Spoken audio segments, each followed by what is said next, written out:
At the Council of Nicaea stood a young man whom enemies would later mock as the Black Dwarf, clarifying Nicaea's personal stakes. His name was Athanasius, secretary to Alexander of Alexandria, not yet occupying the central place in church history decisively. Yet this young assistant would become one of the great champions of Nicene orthodoxy, already openly and clearly exposing a lifelong conflict already forming. He would become one of the great fathers of the 4th century, and his life opens the struggle ahead. At the center stood a question that, for Athanasius, was not an abstract formula, but the heart of salvation across monastic networks. If Christ were not truly God, how could his incarnation truly restore human nature, as the struggle became public? For many, the dispute seemed verbal, but for Athanasius, the gospel itself depended on it, already clearly showing faith entering public conflict. He was not the most elegant rhetorician, but he carried a conviction that enemies could not break across Alexandria. The story of Athanasius begins not with a throne or palace, but with Egypt and desert discipline, already showing his future resistance. To understand his endurance, we must first see the world that formed this future defender of Nicaea amid conflict. Almost nothing is known about the time and place of Athanasius' birth, and that obscurity matters, already showing his distance from courtly privilege. Most likely, he came from a small town or village along the shore of the Nile among Egyptian believers. He spoke Coptic, the language of Egypt's native inhabitants, long conquered by Greeks and Romans, already showing social distance from elite culture. His dark complexion, like that of the Copts, points toward his connection with that people, clarifying his Egyptian roots. Therefore, he probably belonged to Egypt's lower social classes, not to a noble circle, already clearly showing a voice formed beyond aristocratic schools. He was not a man of high birth, nor probably trained in the subtleties of Greco-Roman culture, eventually. This would make him different from many educated theologians with whom he would later argue, already clearly showing his Egyptian roots. His strength would come not from polished schooling, but from the people, monastic severity, and unbreakable faith amid testimony. That is why his enemies could later mock him, but they could not easily defeat him, clarifying the importance of Coptic identity. From the beginning, the audience must feel that this man does not look victorious, but he will become victorious. During his early years, Athanasius lived in close contact with the monks of the desert, clarifying austere habits prepared for exile. Jerome says he once gave a cloak to Paul the Hermit, a great symbol of desert holiness among believers. Athanasius himself, in the life of Antony, says he visited the famous monk and watched the old man's hands before Roman clergy. Even if some details are legendary, Athanasius' bond with desert monks is hardly in doubt, confirming his Egyptian roots. Later, those monks would repeatedly give him support, asylum, and an invisible network of protection, already showing desert discipline shaping his character. From the monks, Athanasius learned strict discipline and austerity, impressing both friends and enemies, clearly revealing his Egyptian roots. He lacked the subtle diplomatic flexibility that many of his opponents often possessed at court, already showing discipline stronger than courtly influence. He did not fear most opponents, because his strength stood closer to the people and the monks at court. His conviction ran so deeply that in the coming exiles it would become almost impossible to defeat, connecting his Egyptian roots. But before the exiles begin, we must understand the key fact. His theology had already been born before history.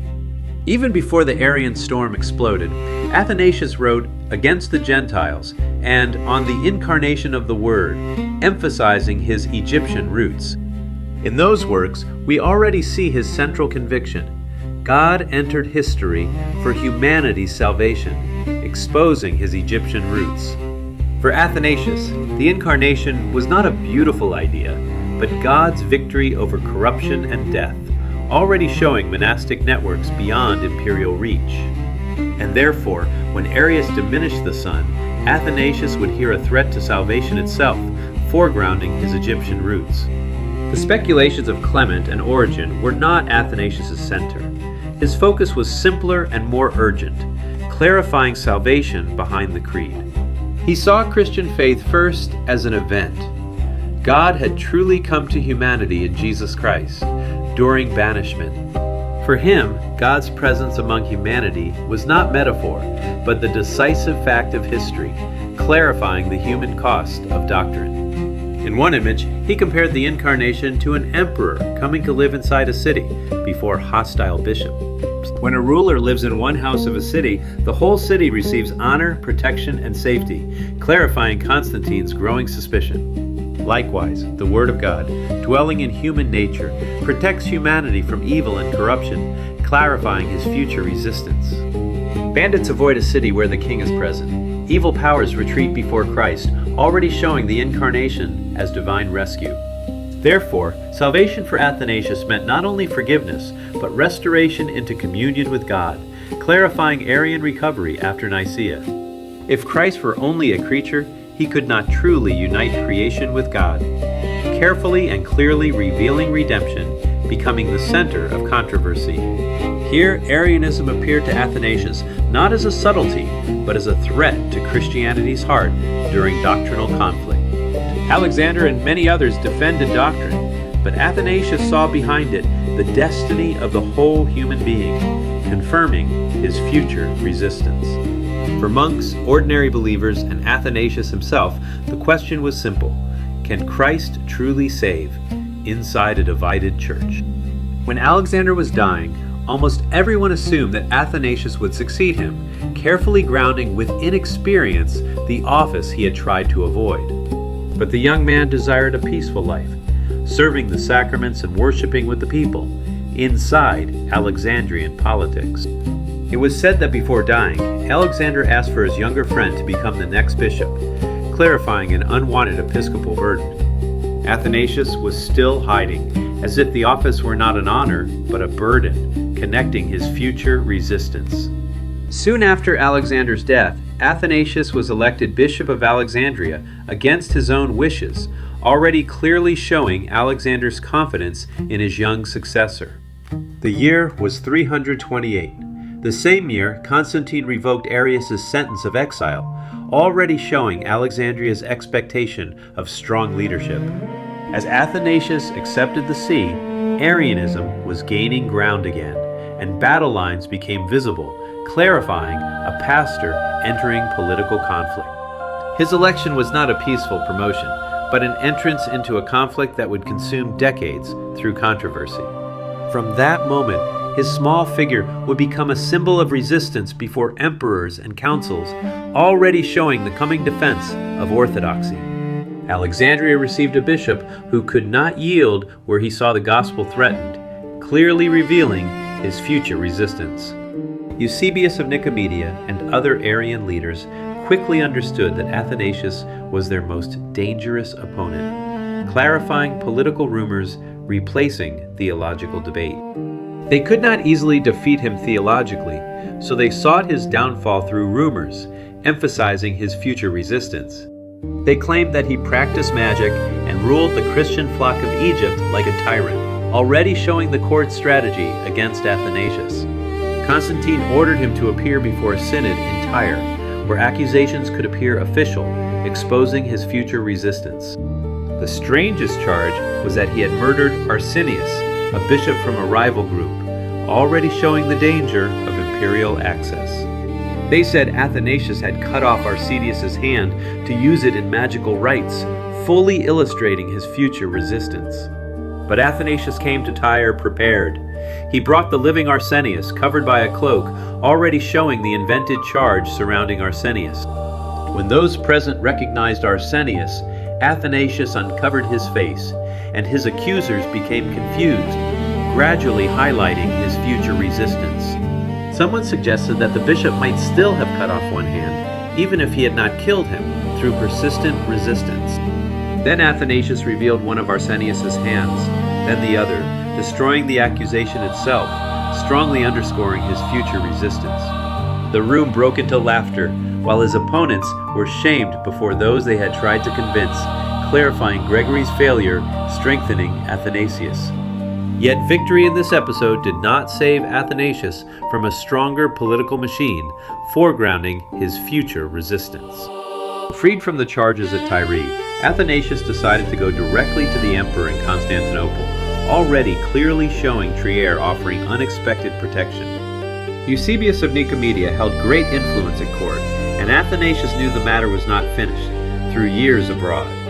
One day, as Constantine rode out, the small bishop suddenly stepped before the emperor's horse, already showing banishment, reshaping church alliances. He seized the bridle and would not release it until he received a promise of personal audience through resistance. The act was bold, but at court it appeared dangerous and impulsive, carefully revealing, through evidence, Rome becoming a school of resistance. Later, Constantine heard another charge, that Athanasius had boasted he could stop grain shipments from Egypt under imperial scrutiny. That accusation was politically deadly, because Egyptian grain helped feed Rome, carefully tracing through later history, distance strengthening his wider influence. On Eusebius's accusation, Constantine sent Athanasius away from Alexandria to Trier in the west, clarifying orthodoxy sustained through correspondence. Thus began the first of many exiles for a man who had become almost unreachable to enemies, clarifying popular loyalty in Alexandria. Alexandria lost its bishop, but Athanasius gained time to know the West and its support, tracing his future resistance. Soon afterward, Constantine died after being baptized by Eusebius of Nicomedia, clearly setting before history Roman support for the Nicene cause. He was succeeded by three sons, Constantine II, Constans, and Constantius, already showing Athanasius presenting his case personally. The three brothers allowed exiled bishops to return to their sees, and Athanasius returned to Alexandria, already showing Gregory's violent seizure of churches. But his return did not bring peace. It began a long period of repeated exile, highlighting his Egyptian roots. In Alexandria, an Arian party claimed the returning bishop was no longer the legitimate pastor, clarifying a rival bishop dividing Alexandria. Their candidate, Gregory, received government support and demanded possession of the church buildings, clarifying exile connecting Alexandria with Rome. Athanasius would not surrender the churches, yet he saw that violence could tear the city apart, already showing exile turning defeat into opportunity. Therefore, he decided to leave Alexandria in order to avoid greater bloodshed, already showing the contested election in Alexandria. When the governor blocked his departure, he persuaded a captain to smuggle him out to Rome, clarifying a condemned bishop finding new allies. The Roman exile proved fruitful. Athanasius personally presented the Nicene position to the Western clergy, illustrating his Egyptian roots. Pope Julius supported him, and the West began to see him as the legitimate bishop of Alexandria, clarifying the blasphemy of Sirmium. From that moment, Alexandria's dispute became a matter for the whole church, not Egypt alone, tracing his Egyptian roots. After Constantine II died, Constans became sole emperor in the West, directly highlighting within controversy his bond with Egypt's ordinary people. He asked Constantius, who ruled the East, to allow Athanasius to return again to Alexandria, underscoring his Egyptian roots. At that moment, Constantius needed his brother's support, so he granted the return, already clearly showing Alexandrian crowds protecting their pastor. When Athanasius entered the city, the people received him as a hero or liberator, already showing his Egyptian roots. Gregory had governed so badly that many saw Athanasius's return as deliverance, firmly placing within context a return made possible by imperial rivalry. Citizens filled the streets, and monks came from the desert to join the rejoicing, revealing his Egyptian roots.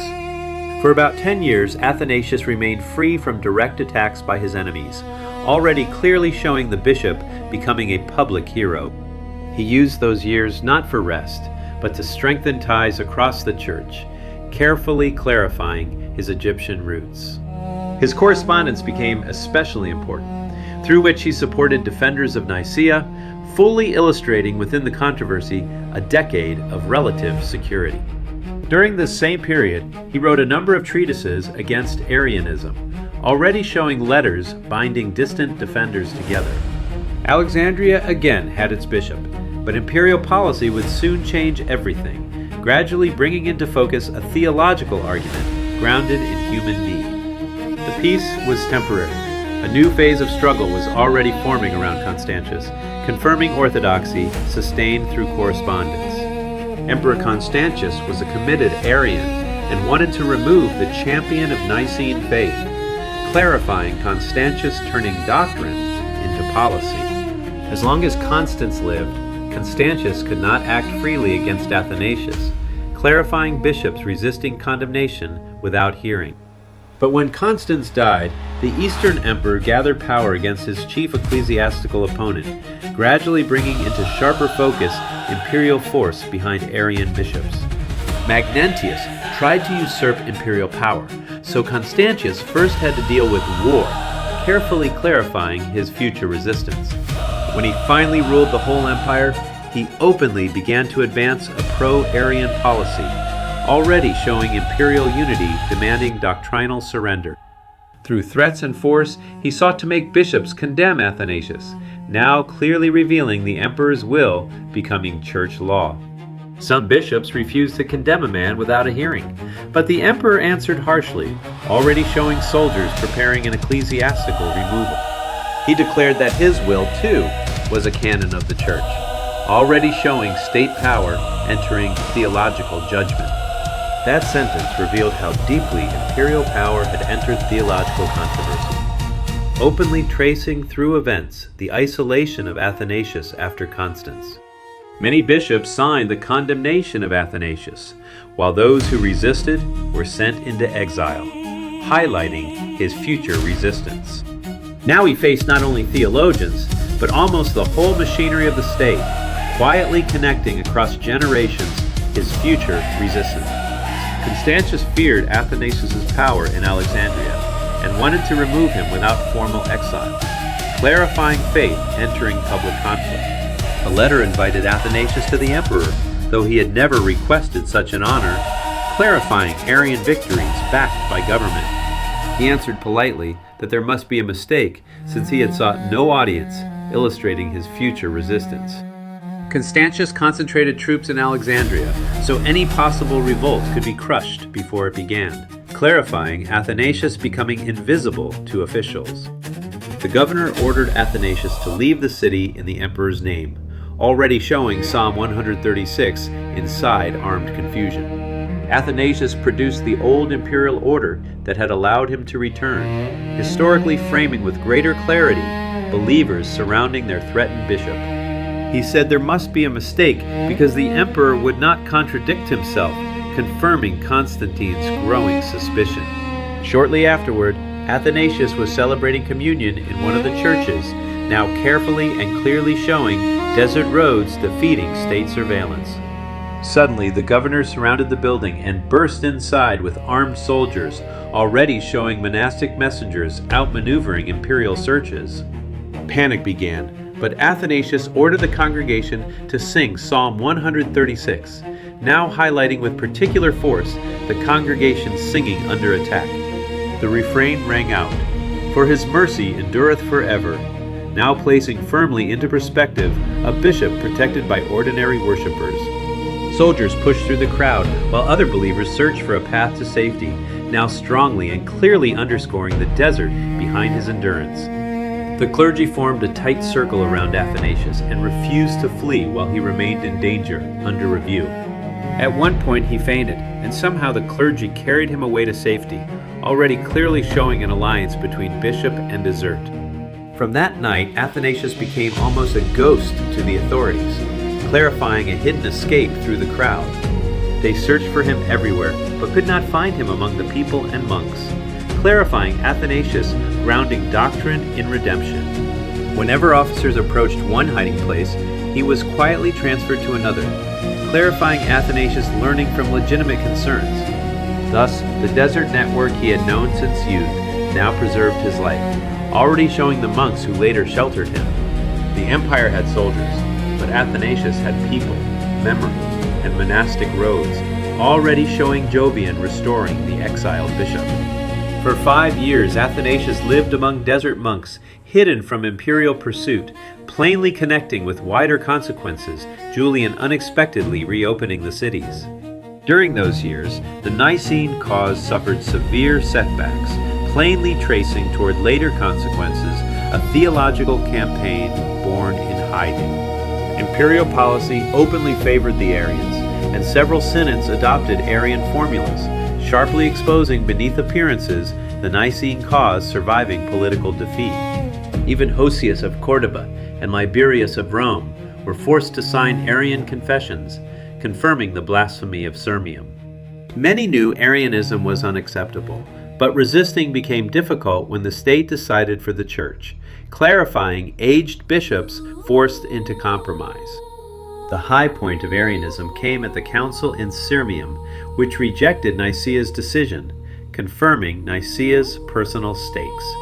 Orthodox leaders would call that decision the blasphemy of Sirmium, carefully and clearly revealing the Son sharing the Father's divine work. Then the unexpected happened.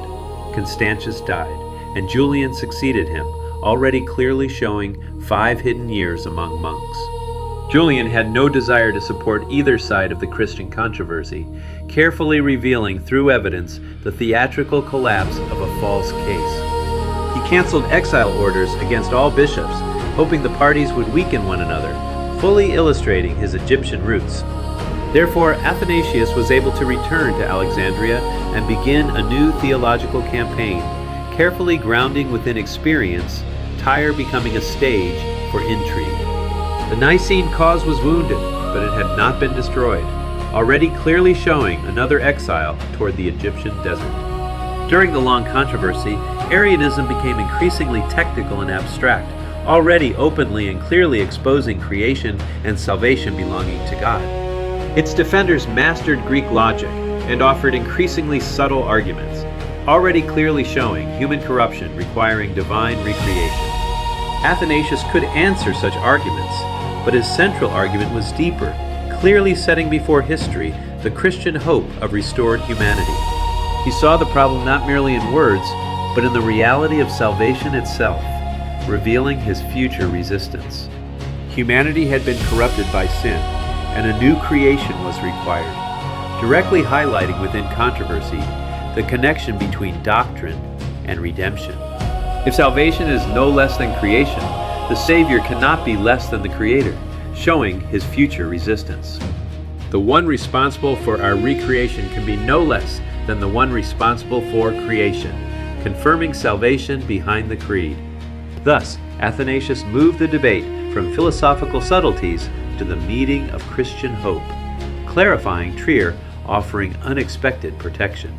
For him, Christ saves, because in him, God himself entered human history, carefully tracing through later history the difference between creator and creature. If the Son were only the highest creature, salvation became a bridge that did not reach God, under suspicion. Therefore, Athanasius did not defend a word from stubbornness. He defended the way to God, already showing hidden years producing public theology. This simple force explains why his position survived imperial threats, already clearly showing salvation rather than philosophical speculation. He could be less polished than opponents, but his argument concerned the whole human being, clarifying Julian disturbing Alexandria without persecution. That is why monks, common believers, and many bishops gradually gathered around Nicaea, clarifying the gospel consequences of Arian teaching. Athanasius was also willing to move beyond a single verbal formula, firmly placing within context doctrinal precision joined with pastoral wisdom. He sought clarity and agreement on the real issues over which churches were divided, underscoring his future resistance. Many opposed the Nicene Creed because they feared a false meaning of the word homoousios, clarifying Trinitarian language, moving toward clarity. They feared it erased the distinction between the Father and the Son, already showing language flexible enough for reconciliation. Therefore, some preferred to say, not of the same substance, but of similar substance, already showing old enemies finding shared language. The Greek words differed by one letter, Yet behind it stood enormous theological anxiety, clarifying banishment, reshaping church alliances. Earlier, Athanasius had strongly condemned those who said similar substance, treating them as Arians, gradually bringing into focus one substance without confusing three persons. But now the aging bishop saw that not all of them denied the Son's divinity, connecting Nicaea's personal stakes. Some were simply afraid of destroying the distinction between Father and Son, openly tracing through events a bishop chosen amid gathering danger. Through negotiations, he convinced many that Nicaea could be understood rightly and safely, already showing similar substance, receiving careful reconsideration. In 362, a synod gathered in Alexandria took an important step toward reconciliation, now fully illustrating the Alexandria Synod of 362. It allowed speaking of Father, Son, and Spirit as one substance, already clearly showing church memory strengthening after every exile. But it also allowed speaking of three substances, so long as this did not mean three gods, confirming Arian recovery after Nicaea.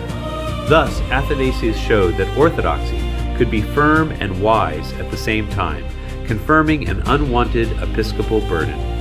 The Nicene party had not liked hymns, but now hymns began to serve the faith, already showing Nicene language gaining lasting clarity. Later, the church would sing of God's glory and of the word homoousios, already showing Valens renewing pressure upon Alexandria. Most of the church gradually rallied around Nicaea and its understanding of the Trinity, already showing a new generation of theologians. Athanasius would not live to see the final victory affirmed at Constantinople in 381, confirming popular loyalty in Alexandria. Although Julian did not want direct persecution, the news from Alexandria disturbed him, now clearly revealing a life measured through repeated departures. His attempt to restore paganism met strong resistance from Athanasius, already clearly showing popular resistance limiting imperial action. For Julian, who wanted control over Egypt, Alexandria's bishop again became a problem, already showing the Nile escaped confusing pursuing soldiers. He decided to remove Athanasius not only from the city, but from Egypt itself, connecting Constantine's growing suspicion. Athanasius realized he could no longer remain in the city, and again sought refuge among the monks, gradually highlighting his Egyptian roots.